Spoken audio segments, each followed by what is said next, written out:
மேல்நிலை பள்ளிக்கான ஆசிரியர், 10 வருடமாக பணியாற்றி கொண்டிருக்கிற ஆசிரியர். திருவிழத்தை எடுங்கன்னா எடுத்தாங்க.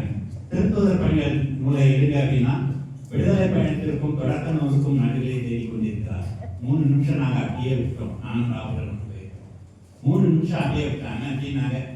இப்படின்னு 3 நிமிஷம் தேடுறாரு. பழைய ஏற்பாட்டோடு தான் தேடுறாரு. இன்னொரு குழுவில் போயிருந்தாங்க. அவரும் ஒரு ஆசிரியர். ஒரு இடத்திலிருந்து இன்னொரு இடத்திற்கு பணிமாற்றம் வந்திருக்கிறார். பைபிளை என்னன்னு கேட்டுக்கிறாங்க. சகோதரி கேட்டுக்கிறாங்க. நான் அங்கிருந்து வரும்பொழுது லக்கேஜ் ரொம்ப வெயிட்டா இருந்தது. அதை அங்கேயே கொடுத்துட்டு வந்துட்டேன். அதோட கொஞ்சம் கடினமான வார்த்தை சொன்னாங்க. மனசுக்கு கஷ்டமா இருந்துச்சு. இப்படியும்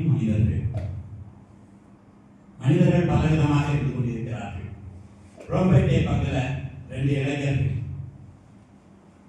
1990களில் வச்சுக்கோங்க. 2 இளைஞர்கள் 2 பேரும் இளைஞர் குழுவில் இருக்கிறாங்க.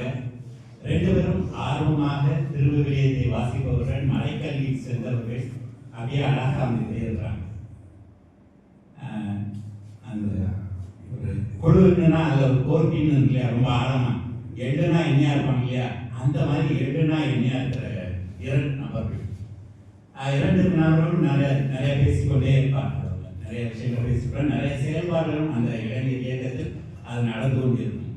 அந்த ஒரு பொற்காலம்னே சொல்லலாம். அந்த மாதிரி ஒரு அந்த சூழ்நிலையில இவ்வளவு ஆத்மா இருக்கிறவங்க ஒரு பயிற்சிக்காக அனுப்பி வைப்போன்னு ஃபாதர் கேட்டாரு. ஒருத்தர் பயிற்சிக்கு போறாரு, இன்னொருத்தர் நேரம் இல்லைன்ட்டார்.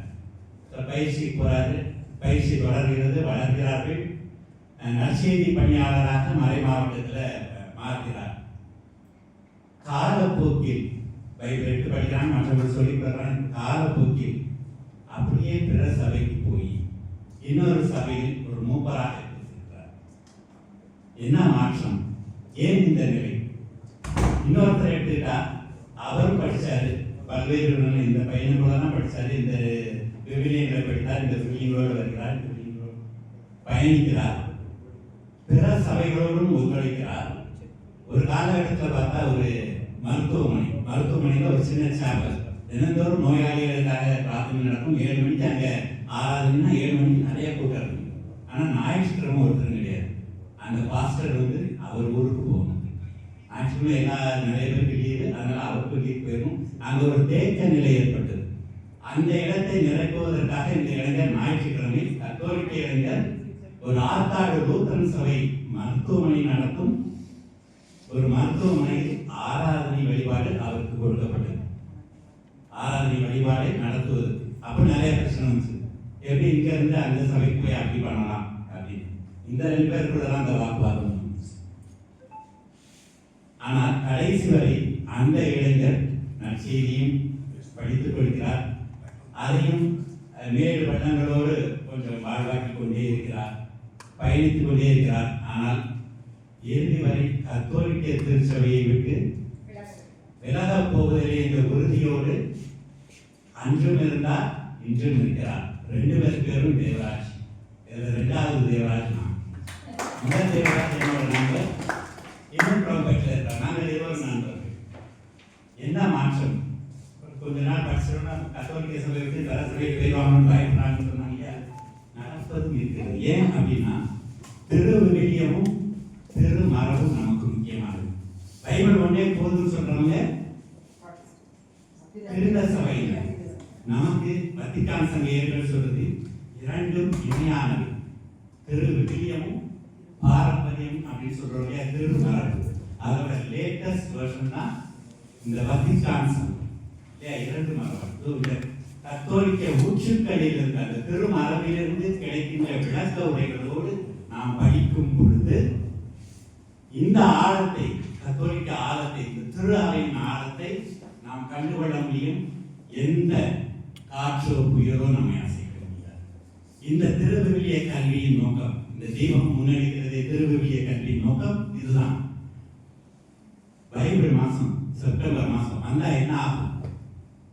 வினாடி வினா, போட்டிகள், பரிசு கொடுத்தீங்கன்னா என்ன பரிசு கிடைக்கும்? எத்தனை வருஷம்? எத்தனை வருஷம் தான் இந்த கொஸ்டின் ஆன்சர் எழுதிட்டே இருக்கீங்க? 8ஆம் கிளாஸ் 10ஆம் கிளாஸ் படிக்கிற பிள்ளைங்க செய்யற வேலை இதைத்தான் இன்னும் ஆயுசு முழுக்க நம்ம செஞ்சுருக்கோம். ஆழமாக எப்பொழுது படிக்க போகிறோம்? கொஞ்சம் பேர் படிச்சு வந்துட்டே இருக்காங்க தன்னார்வமாக. பலர் இங்கே சொல்ல முடியும். டோனி என்ன நேற்று பார்த்த மரியம் கேளையா, பலர் ஐயா தேவனேசன் அவர்கள், மிக பலர் சொல்லலாம் ஆழமா. அது மாதிரி ஒவ்வொருத்தரும் உருவாகும். சுவாமி அமரோதாஸ் அவங்க சொல்றாங்க, பொது நிலையினரின் தலைவி திரு அவை தரம். நம்ம தரத்தை எங்க வச்சிருக்கிறோம்? விவிலிய வாசிப்பில் விவிலிய ஆழங்களை கண்டுகொள்வது எங்க வச்சிருக்கிறோம்? யோசித்து பார்ப்போம். ஆழமா படிக்கணும் இல்லையா? அதனால இருக்குது, மறை மாவட்ட பயிற்சிகள் இருக்குது, தமிழக ஆயர் பணிக்குழு விவிலிய பணிக்குழு நடத்துகிற பயிற்சிகள் இருக்குது.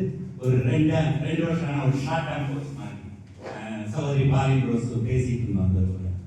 தீபகம் முன்னெடுக்கின்ற இந்த முயற்சி என்னன்னா, ஒவ்வொரு புத்தகத்தையும் ஆழமாக படிப்போம். அதிகாரமாக ஆழமாக படிப்போம். வாரத்துக்கு ஒரு அதிகாரமாக இருக்கும். நாளுக்கு ஒரு அதிகாரம் படித்து ஆழமாக அதை படித்துக் கொண்டு போவோம் என்கிற ஒரு செயல் திட்டத்தை நாங்கள் வகுத்துக் கொண்டிருக்கிறோம். இப்ப வில்லன் நாங்கள் சொல்றது என்ன, இந்த செப்டம்பர் மாசத்துல முதல் அதிகாரத்தை முதல் வாரத்தை படிக்கிறோம், 2வது எடுத்து 2வது வாரத்தை படிக்கிறோம். வீட்டில் உள்ள ஒவ்வொருவரும் படிக்க வேண்டும். நம்மளும் வீட்டில் உள்ள ஒவ்வொருவரும் அடுத்த வாரத்திலிருந்து முதல் அதிகாரத்திலிருந்து அப்படியே ஆரம்பிப்போம். திருத்துவத பணிகளை நம்ம ஆரம்பிப்போம். முதல் அதிகாரம் ஒவ்வொருத்தரும் படிக்கணும். பிள்ளை படிக்கலையா, பேரன் படிக்கலையா, பேத்தி படிக்கலையா, அவங்க படிக்க தெரியல, நமக்கு சொல்லிக் கொடுப்போம். ஆழமாக படிப்பதற்கு இன்று அறிமுகப்படுத்துகின்ற இந்த திருவிவிலிய கல்வி நூல்கள் உங்களுக்கு அது விளக்கமாக வரும். அந்த விளக்க உரை நூல்களையும் வாங்கிக்கோங்க, இணைந்து படிக்க. புரியாத பிள்ளைகளுக்கு அதை சொல்லிக் கொடுங்க. இப்படி குடும்பமாக இல்லத்தில் வளர வேண்டும். சலேசிய குடும்பத்தில் ஒரு முக்கியமான இது என்னன்னா, முதல் மறைக்கல்வி ஆசிரியர் யார் என்றால் இல்லத்தில் தாய்தான். ஒரு தாய்தான் சலேசிய குடும்பத்தில் மறைக்கல்வி ஆசிரியர். ஸோ விவிலியத்தை ஆழமாக படிப்பதற்கான இந்த திருவிவிலிய கல்வி உங்களுக்கு புத்தகங்கள், இந்த திருவிவிலிய கல்வி திட்டம் உங்களுக்கு சிறப்பான விதத்திலே உதவும்.